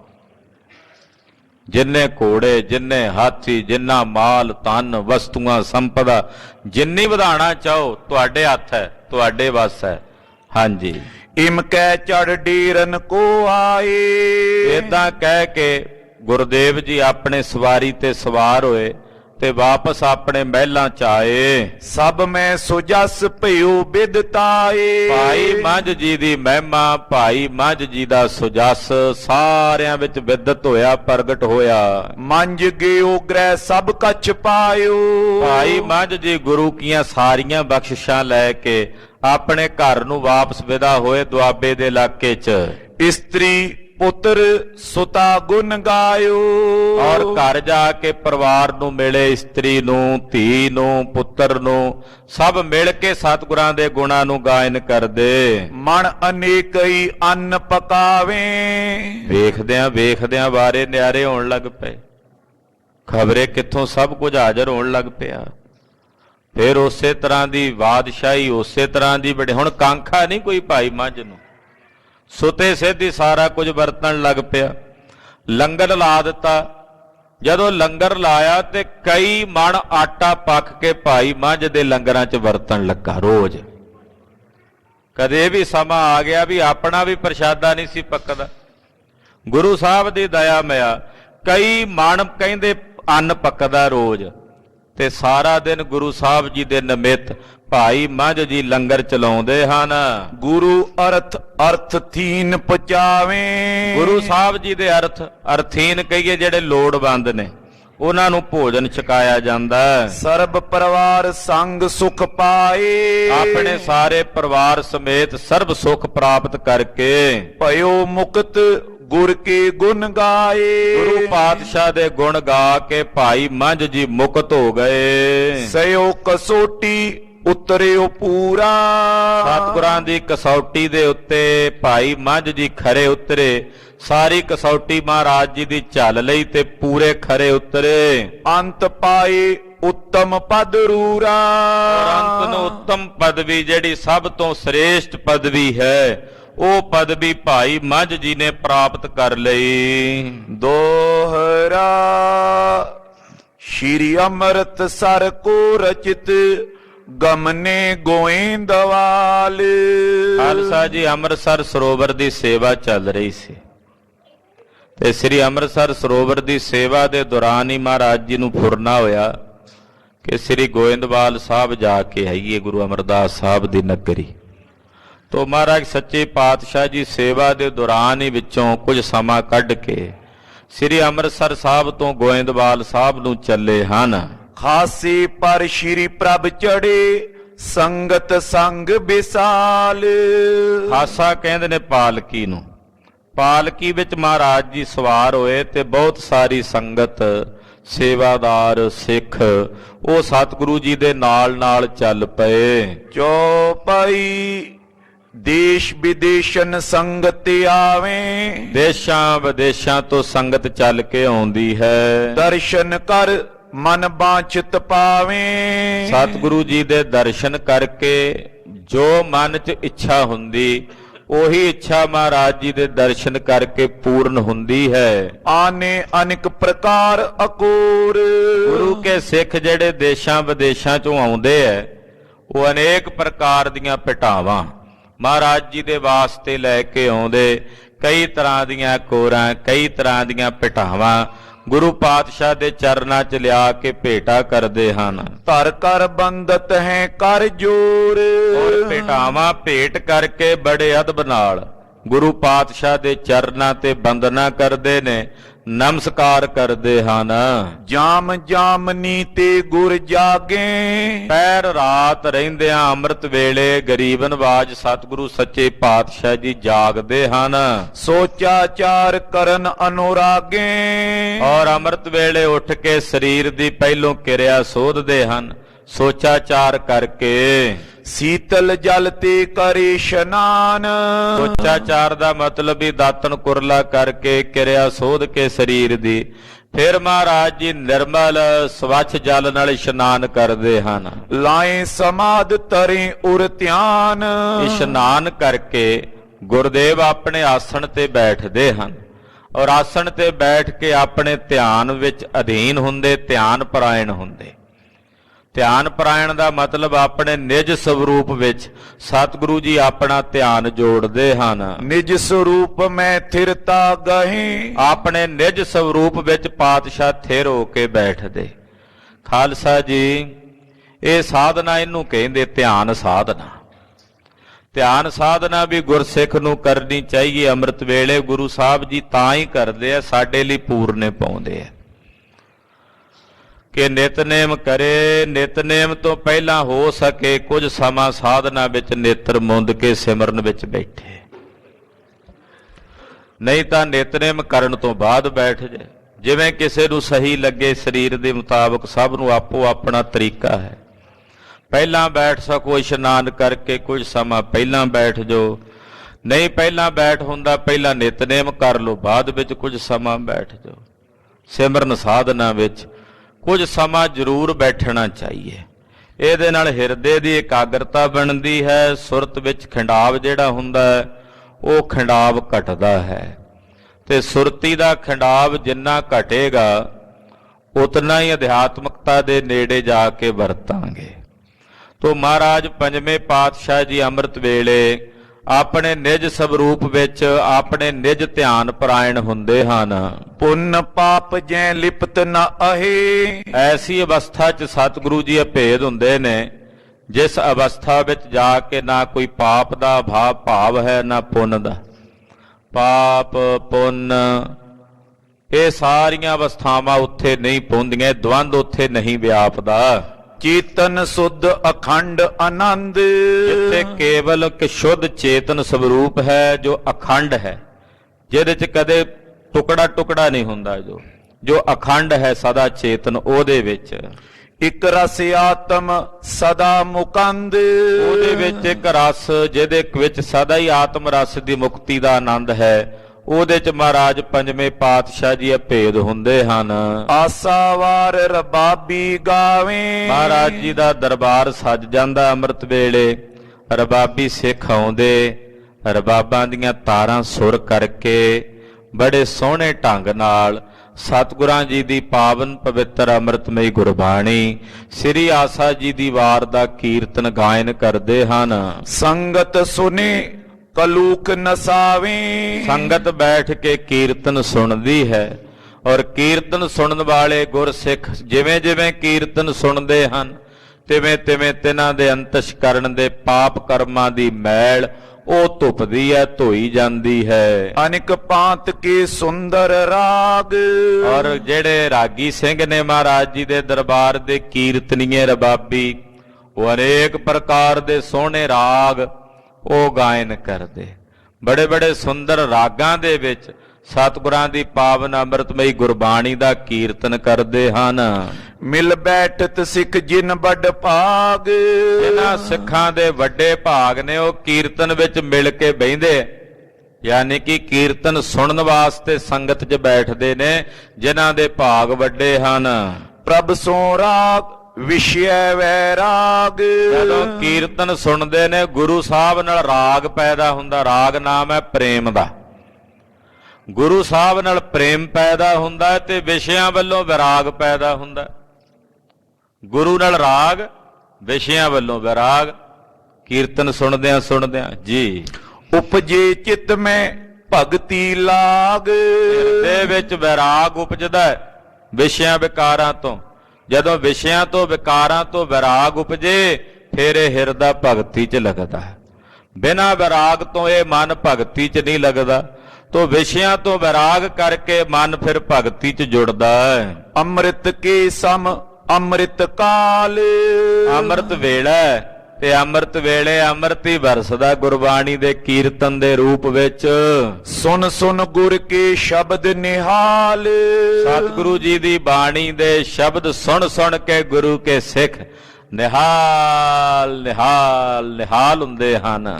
ਪੋਰੋਤ ਸ਼੍ਰੀ ਅਰਜਨ ਨਾਥ। ਹੋਰ ਕਹਿੰਦੇ ਆ ਸਵੇਰ ਹੁੰਦਿਆਂ ਜਦੋਂ ਲੋ ਲੱਗ ਜਾਂਦੀ ਹੈ ਸੂਖਮ ਸੀਤ ਵਸਤਰ ਤਨ ਤਰੇ। ਕਈ ਵਾਰ ਸਤਿਗੁਰੂ ਜੀ ਆਪਣੇ ਸਰੀਰ ਉੱਤੇ ਸਫੇਦ ਰੰਗ ਦੇ ਬਰੀਕ ਧਾਗੇ ਦੇ ਬਣੇ ਜਿਹੜੇ ਬਸਤਰ ਨੇ ਉਹ ਧਾਰਨ ਕਰਦੇ ਪੰਜਵੇਂ ਪਾਤਸ਼ਾਹ। ਅਕਸਰ ਕਈ ਵਾਰ ਸਫੇਦ ਰੰਗ ਦੇ। ਕਹਿੰਦੇ ਅੱਜ ਵੀ ਗੁਰਦੇਵ ਜੀ ਨੇ ਸਫੇਦ ਰੰਗ ਦੀ ਪੁਸ਼ਾਕ ਉਹ ਆਪਣੇ ਸਰੀਰ ਤੇ ਧਾਰਨ ਕੀਤੀ ਹੈ। ਬੈਠ ਵੈਰ ਸਿੱਖਨ ਅਗ ਹਰੇ। ਔਰ ਆ ਕੇ ਬਾਹਰ ਸੰਗਤ ਨੂੰ ਦਰਸ਼ਨ ਦਿੱਤੇ ਨੇ ਔਰ ਦਰਸ਼ਨ ਦੇ ਕੇ ਆਪਣੇ ਸੇਵਕਾਂ ਦੇ ਪਾਪ ਕੱਟਦੇ ਨੇ, ਪਾਪ ਹਰਦੇ ਨੇ। ਜਥਾ ਉਦੇ ਹੋਏ ਰਵ ਭਗਵਾਨ। ਕਹਿੰਦੇ ਜਿਵੇਂ ਸੂਰਜ ਦੇ ਉਦੇ ਹੁੰਦਿਆਂ, ਸੂਰਜ ਦੇ ਪ੍ਰਕਾਸ਼ ਹੁੰਦਿਆਂ ਕਰੇ ਪੁਨੀਤ ਸੁਬੋਧ ਜਹਾਨ। ਉਹ ਸਾਰੇ ਜਗਤ ਨੂੰ ਇੱਕ ਪ੍ਰਕਾਰ ਨਾਲ ਚਾਨਣਾ ਦੇ ਕੇ ਪੁਨੀਤ ਕਰ ਦਿੰਦਾ ਹੈ। ਤਥਾ ਗੁਰੂ ਅਰਜਨ ਹੋਏ ਜਾਹਰ। ਕਹਿੰਦੇ ਇਸੇ ਤਰ੍ਹਾਂ ਸੂਰਜ ਵਾਂਗੂ ਗੁਰੂ ਅਰਜਨ ਸਾਹਿਬ ਜੀ ਜ਼ਾਹਰ ਹੋ ਕੇ ਪ੍ਰਤੱਖ ਹੋ ਕੇ ਦਰਸ਼ਨ ਦੇ ਕੇ ਦਰਸ਼ਨ ਸ਼ਾਂਤ ਦਿਖਾਵੇਂ ਬਾਹਰ। ਔਰ ਆਪਣੇ ਸ਼ਾਂਤੀ ਰੂਪੀ ਦਰਸ਼ਨ ਦਿਖਾਉਂਦੇ ਬਾਹਰ ਪ੍ਰਤੱਖ ਕਰਕੇ। ਗਿਆਨ ਸ਼ਬਦ ਕੋ ਮੈਦ ਪ੍ਰਕਾਸ਼ੇ। ਔਰ ਸ਼ਬਦ ਦਾ ਜਿਹੜਾ ਗਿਆਨ ਹੈ ਉਹਦਾ ਪ੍ਰਕਾਸ਼ ਮਹਾਰਾਜ ਜੀ ਕਰਦੇ ਸਾਰੇ ਜਗਤ ਵਿੱਚ। ਬਿਕ ਪੰਕਜ ਗਨ ਦਾਸ ਬਿਗਾਸੇ। ਔਰ ਜਿਹੜੇ ਗੁਰੂ ਸਾਹਿਬ ਜੀ ਦੇ ਦਾਸ ਸੇਵਕ ਨੇ ਉਹ ਕਮਲ ਦੇ ਫੁੱਲਾਂ ਦੇ ਬਗੀਚੇ ਵਾਂਗੂ ਖਿੜ ਜਾਂਦੇ ਹਨ। ਕਪਟ ਪਾਪ ਤਮ ਦੂਰ ਬਿਲਾਏ। ਔਰ ਕਪਟ ਛਲ ਫਰੇਬ ਰੂਪੀ ਜਿੰਨੇ ਪਾਪ ਰੂਪੀ ਇਹ ਹਨੇਰਾ ਇਹ ਸਾਰਾ ਹਨੇਰਾ ਦੂਰ ਚਲਾ ਗਿਆ, ਨੇੜੇ ਨਹੀਂ ਆਉਂਦਾ। ਸੰਤ ਮਦ ਅਤਸ਼ੇ ਹਰ ਖਾਏ। ਔਰ ਜਿਹੜੇ ਸੰਤ ਰੂਪੀ ਭਵਰੇ ਨੇ ਉਹ ਬੜੇ ਖੇੜੇ 'ਚ ਖਿੜਦੇ ਉਹ ਗੁਰਸਿੱਖਾਂ ਰੂਪੀ ਕਮਲ ਦੇ ਫੁੱਲਾਂ ਦੀ ਸੁਗੰਧੀ ਬਾਣਦੇ। ਜਾਮ ਦਿਵਸ ਲਗਦੇ ਉਪਦੇਸ਼, ਇੱਕ ਪੈਰ ਦਿਨ ਚੜ੍ਹੇ ਤਾਈਂ ਬੈਠ ਕੇ ਸੰਗਤ ਵਿੱਚ ਮਹਾਰਾਜ ਜੀ ਉਪਦੇਸ਼ ਦਿੰਦੇ ਸੰਗਤ ਨੂੰ। ਨਿਜ ਸੇਵਕ ਕੇ ਕਟੇ ਕਲੇਸ਼, ਉਪਦੇਸ਼ ਦੇ ਕੇ ਸਤਿਗੁਰੂ ਆਪਣਿਆਂ ਸੇਵਕਾਂ ਦਾ ਕਲੇਸ਼ ਕੱਟਦੇ ਹਨ। ਬੌਰੋ ਦੇਗ ਤਿਆਰ ਹੋਏ ਜਾਵੇ, ਜਦੋਂ ਪੈਰਕ ਦਿਨ ਬੀਤ ਜਾਂਦਾ ਫਿਰ ਸਤਿਗੁਰੂ ਸੱਚੇ ਪਾਤਸ਼ਾਹ ਜੀ ਦਾ ਲਾਂਗਰੀ ਆਉਂਦਾ। ਉਹ ਕਹਿੰਦਾ ਮਹਾਰਾਜ ਲੰਗਰ ਤਿਆਰ ਹੈ। ਸੂਪਕਾਰ ਤਬ ਆਨ ਜਨਾਵੇ, ਸੂਪਕਾਰ ਕਹਿੰਦੇ ਲਾਂਗਰੀ ਨੂੰ। ਲਾਂਗਰੀ ਸਿੱਖ ਆ ਕੇ ਬੇਨਤੀ ਕਰਦਾ ਮਹਾਰਾਜ ਲੰਗਰ ਪੱਕ ਕੇ ਤਿਆਰ ਹਨ, ਥਾਲ ਤਿਆਰ ਹੈ। ਲੈ ਸੰਗਤ ਸਗਰੀ ਕੋ ਸੰਗ, ਆਪ ਜੀ ਭੋਗ ਲਾਓ ਮਹਾਰਾਜ ਭੋਜਨ ਛਕੋ। ਤੋ ਸਤਿਗੁਰੂ ਜੀ ਸਾਰੀ ਸੰਗਤ ਨੂੰ ਨਾਲ ਲੈ ਕੇ ਪੰਗਤ ਵਿੱਚ ਜਾਂਦੇ ਹਨ।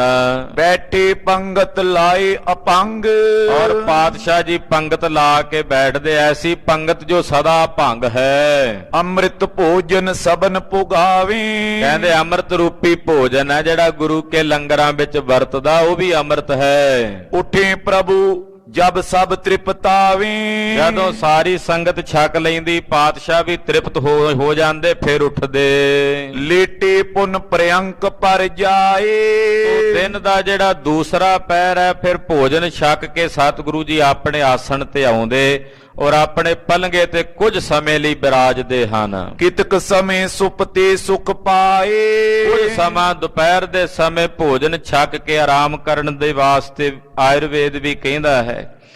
ਤੋ ਪਾਤਸ਼ਾਹ ਜੀ ਕੁਝ ਸਮੇਂ ਲਈ ਦੁਪਹਿਰ ਨੂੰ ਬਿਰਾਜਦੇ ਹਨ। ਧਰੇ ਦਿਵਸ ਜਬ ਉਠਬੋ ਕਰੇ, ਜਦੋਂ ਦੁਪਹਿਰਾ ਢਲ ਜਾਂਦਾ ਪਿਛਲਾ ਪਹਿਰ ਹੁੰਦਾ ਸ਼ਾਮ ਦਾ, ਗੁਰਦੇਵ ਜੀ ਉੱਠਦੇ। ਸਨੇ ਸਨੇ ਪੁਨ ਸੁਚਤਾ ਧਰੇ, ਔਰ ਇਸ਼ਨਾਨ ਪਾਨ ਕਰਦੇ ਹਨ। ਕਿਤਕ ਕਟੀ ਤਬ ਕਥਾ ਸੁਨੰਤੇ, ਸ਼ਾਮ ਦੇ ਸਮੇਂ ਮਹਾਰਾਜ ਜੀ ਦਾ ਦੀਵਾਨ ਸਜਦਾ ਤੇ ਕਥਾ ਹੁੰਦੀ। ਇਹ ਕਥਾ ਦੀ ਮਰਿਆਦਾ ਜਿਹੜੀ ਇਹ ਪਿਛਲੇ ਪਹਿਰ ਚੱਲੀ ਹੈ ਨਾ, ਇਹ ਮਹਾਰਾਜ ਗੁਰੂ ਅੰਗਦ ਸਾਹਿਬ ਦੇ ਸਮੇਂ ਤੋਂ ਚੱਲੀ ਹੈ। ਗੁਰੂ ਅੰਗਦ ਸਾਹਿਬ ਨੇ ਭਾਈ ਬਾਲਾ ਸਾਹਿਬ ਜੀ ਪਾਸੋਂ ਗੁਰੂ ਨਾਨਕ ਸਾਹਿਬ ਦੀ ਕਥਾ ਸੁਣੀ। ਤੋ ਗੁਰੂ ਸਾਹਿਬ ਜੀ ਦੇ ਸਮੇਂ ਤੋਂ ਇਹ ਮਰਿਆਦਾ ਹੈ। ਸ਼ਾਮ ਦੇ ਸਮੇਂ ਸੋਦਰ ਤੋਂ ਪਹਿਲਾਂ, ਸੋਦਰ ਦੀ ਚੌਂਕੀ ਤੋਂ ਪਹਿਲਾਂ ਕਥਾ ਹੁੰਦੀ ਹੈ। ਤੋ ਮਹਾਰਾਜ ਜੀ ਫਿਰ ਕੁਝ ਸਮਾਂ ਕਥਾ ਦਾ ਦੀਵਾਨ ਸਜਾਉਂਦੇ ਤੇ ਕਥਾ ਸੁਣਦੇ ਹਨ। ਭਗਤ ਸੁਬ੍ਰਹਮ ਗਿਆਨ ਨਿਰੜੰਤੇ, ਕਥਾ ਕਿਹੜੀ ਹੁੰਦੀ ਜਿਹਦੇ ਚ ਭਗਤੀ ਹੈ, ਜਿਹਦੇ ਚ ਗਿਆਨ ਹੈ। ਭਗਤੀ ਤੇ ਗਿਆਨ ਦ੍ਰਿੜ ਕਰਾਉਂਦੇ ਸੰਗਤ ਨੂੰ। ਭਗਤੀ ਤੇ ਗਿਆਨ ਨਾਲ ਮਿਲੀ ਹੋਈ ਕਥਾ। ਅੱਜ ਵਾਂਗੂ ਜਿਵੇਂ ਕੋਈ ਖਬਰਾਂ ਦੇ ਚੈਨਲਾਂ ਵਾਲੀ ਕਥਾ ਨਹੀਂ ਸੀ ਹੁੰਦੀ ਪਹਿਲਾਂ। ਜਿਵੇਂ ਅੱਜ ਕੱਲ ਤਾਂ ਕਥਾਕਾਰ ਕਈ ਵੀਰ, ਮਾਫ ਕਰਨਾ, ਖਿਮਾ ਸਹਿਤ ਬੇਨਤੀ ਕਰਾਂ, ਉਹ ਖਬਰਾਂ ਸੁਣਾਉਂਦੇ ਐ। ਫਲਾਣੇ ਪਾਸੇ ਆ ਹੋਇਆ, ਅਮਕੇ ਥਾਂ ਤੇ ਆ ਹੋਇਆ, ਉੱਥੇ ਆ ਹੋਇਆ, ਉਹ ਫਲਾਣੇ ਨੇ ਆ ਕਰ ਦਿੱਤਾ। ਜੇ ਮੰਨ ਲਓ ਉਹਨਾਂ ਦੀ ਕਥਾ ਸੁਣ ਲਓ ਤੇ ਕਿਸੇ ਅਖਬਾਰ ਨੂੰ ਵੀ ਪੜ੍ਹਨ ਦੀ ਲੋੜ ਨਹੀਂ ਰਹਿ ਜਾਂਦੀ ਤੇ ਕੋਈ ਨਿਊਜ਼ ਚੈਨਲ ਵੇਖਣ ਦੀ ਵੀ ਲੋੜ ਨਹੀਂ ਰਹਿ ਜਾਂਦੀ। ਤੇ ਕਥਾ ਹੁੰਦੀ ਆ ਜਿਹਦੇ ਚ ਭਗਤੀ ਹੋਵੇ, ਜਿਹਦੇ ਚ ਗਿਆਨ ਹੋਵੇ, ਜਿਹਦੇ ਚ ਮੇਰੇ ਪ੍ਰਭੂ ਦੀ ਵਡਿਆਈ ਹੋਵੇ, ਪ੍ਰਭੂ ਦੀ ਸਿਫਤ ਹੋਵੇ, ਉਹ ਕਥਾ ਹੁੰਦੀ ਹੈ। ਉਹ ਕਥਾ ਮਹਾਰਾਜ ਪੰਜਵੇਂ ਪਾਤਸ਼ਾਹ ਦੇ ਦਰਬਾਰ ਚ ਹੁੰਦੀ, ਜਿਹਦੇ ਚ ਭਗਤੀ ਹੈ, ਗਿਆਨ ਹੈ। ਉਹ ਭਗਤੀ ਗਿਆਨ ਦ੍ਰਿੜ ਕਰਾਇਆ ਜਾਂਦਾ ਹੈ। ਪੁਨ ਕੀਰਤਨ ਕੋ ਵੇਲਾ ਹੋਏ, ਕਥਾ ਦੀ ਸਮਾਪਤੀ ਹੁੰਦੀ ਤੇ ਫਿਰ ਸ਼ਬਦ ਚੌਂਕੀ ਕੀਰਤਨ ਦੀ, ਆਸੋਦਰ ਦੀ ਚੌਂਕੀ ਦਾ ਵੇਲਾ ਹੋ ਜਾਂਦਾ। ਧਰੇ ਪ੍ਰੇਮ ਸੁਨਤੇ ਸਭ ਕੋਏ, ਰਬਾਬੀ ਆਉਂਦੇ ਰਬਾਬਾਂ ਨੂੰ ਸੁਰ ਕਰਕੇ ਬੜੇ ਸੋਹਣੇ ਢੰਗ ਨਾਲ ਉਹ ਰਬਾਬੀ ਕੀਰਤਨ ਕਰਦੇ ਰੀਝ ਰੀਝ ਕੇ। ਜਦੋਂ ਕੀਰਤਨ ਹੁੰਦਾ ਫਿਰ ਕੀਰਤਨ ਹੀ ਹੁੰਦਾ। ਇਹ ਨਹੀਂ ਵੀ ਕੀਰਤਨੀਏ ਆ ਕੇ ਕਥਾ ਵੀ ਵਿੱਚ ਕਰੀ ਜਾਣ ਸ਼ਬਦ ਪੜ੍ਹ ਕੇ। ਐਸਾ ਕੀਰਤਨ, ਕੀਰਤਨ ਅਖੰਡ ਹੁੰਦਾ। ਕੀਰਤਨ ਵਿੱਚ ਕਥਾ ਨਹੀਂ, ਕਥਾ ਵੱਖਰੀ ਹੋਵੇ, ਕੀਰਤਨ ਵੱਖਰਾ ਹੋਵੇ, ਮਰਿਆਦਾ ਹੈ। ਤੋ ਇਹ ਮਰਿਆਦਾ ਗੁਰੂ ਸਾਹਿਬ ਦੇ ਸਮੇਂ ਕਥਾ ਪਹਿਲਾਂ ਹੋ ਗਈ, ਮੁੜ ਕੇ ਕੀਰਤਨੀਏ ਆਉਂਦੇ, ਉਹ ਕੀਰਤਨ ਕਰਦੇ। ਤੇ ਸਾਰੀ ਸੰਗਤ ਬਹਿ ਕੇ ਕੀਰਤਨ ਸੁਣਦੀ। ਸਤ ਸੰਗਤ ਕਰਤੇ ਬੋਕਾਲ, ਇਹ ਤਾਂ ਸਤ ਸੰਗਤੀ ਕਰਦਿਆਂ ਬਹੁਤਾ ਸਮਾਂ, ਮੇਟੇ ਦਾਸਨ ਕੇ ਜਮ ਜਾਲ। ਇਹ ਤਾਂ ਸੰਗਤ ਕਰਦਿਆਂ ਕਰਾਉਂਦਿਆਂ ਮਹਾਰਾਜ ਆਪਣੇ ਦਾਸਾਂ ਦੇ ਜੰਮਾਂ ਦੀਆਂ ਜਾਲ, ਜੰਮਾਂ ਦੀਆਂ ਫਾਹੀਆਂ ਕੱਟੀ ਜਾਂਦੇ ਹਨ। ਜਾਮ ਜਾਮਨੀ ਉਠ ਉਪਦੇਸ਼ੇ, ਕਹਿੰਦੇ ਜਾਮ ਜਾਮਨੀ ਪਹਿਰ ਰਾਤ ਤਾਈਂ ਮਹਾਰਾਜ ਜੀ ਸੰਗਤ ਨੂੰ ਉਪਦੇਸ਼ ਦਿੰਦੇ। ਸਿੱਖਨ ਬਖਸ਼ਿਸ਼ ਹੋਤ ਵਿਸ਼ੇਸ਼ੇ, ਇਹ ਤਾਂ ਗੁਰਸਿੱਖਾਂ ਤੇ ਸਤਿਗੁਰੂ ਜੀ ਬਖਸ਼ਿਸ਼ਾਂ ਕਰਦੇ ਵਿਸ਼ੇਸ਼ ਕਰਕੇ। ਰਿੱਧ ਸਿੱਧ ਨੌ ਨਿਧ ਖਰੀਏ, ਮਹਾਰਾਜ ਜੀ ਦੇ ਸਾਨਮੁਖ ਹਰ ਵੇਲੇ ਰਿੱਧੀਆਂ ਸਿੱਧੀਆਂ ਖੜੀਆਂ ਰਹਿੰਦੀਆਂ ਹਨ। ਦੇਤ ਸੋ ਜਿਸ ਪਰ ਕਿਰਪਾ ਕਰੀਏ, ਜਿਹਦੇ ਤੇ ਕਿਰਪਾ ਕਰਦੇ ਉਹਨੂੰ ਬਖਸ਼ ਦਿੰਦੇ ਹਨ। ਭਗਤ ਪ੍ਰੇਮ ਕੈ ਆਤਮ ਗਿਆਨ, ਕਿਸੇ ਨੂੰ ਭਗਤੀ ਦਿੰਦੇ, ਕਿਸੇ ਨੂੰ ਆਤਮਾ ਦਾ ਗਿਆਨ ਬਖਸ਼ਦੇ। ਪਾਵੇਂ ਆਪਣੇ ਬੰਧਨ ਹਾਨ, ਕਿਸੇ ਨੂੰ ਆਪਣੀ ਪ੍ਰੀਤ ਬਖਸ਼ ਕੇ ਤਿਸ ਦੇ ਬੰਧਨ ਕੱਟ ਦਿੰਦੇ। ਇਸੇ ਤਰ੍ਹਾਂ ਇੱਕ ਗੁਰੂ ਕੇ ਸਿੱਖ ਨੇ ਭਾਈ ਬਹੋੜਾ ਜੀ, ਇਹ ਗੁਰੂ ਚਰਨਾਂ ਚ ਆਏ ਨੇ। ਉਹਨਾਂ ਦਾ ਪ੍ਰਸੰਗ ਆਪ ਜੀ ਅਗਲੀ ਕਥਾ ਚ ਪ੍ਰਸੰਗਾਂ ਚ ਸਰਵਣ ਕਰੋਗੇ। ਗਰੀਬ ਨਵਾਜ ਸਤਿਗੁਰੂ ਜੀ ਦਾ ਪਾਵਨ ਪਵਿੱਤਰ ਇਤਿਹਾਸ ਕਥਨ ਕਰਦਿਆਂ ਹੋਈਆਂ ਭੁੱਲਾਂ ਚੁੱਕਾਂ ਦੀ ਖਿਮਾ ਕਰਨੀ ਜੀ। ਵਾਹਿਗੁਰੂ ਵਾਹਿਗੁਰੂ ਵਾਹਿਗੁਰੂ ਵਾਹਿਗੁਰੂ।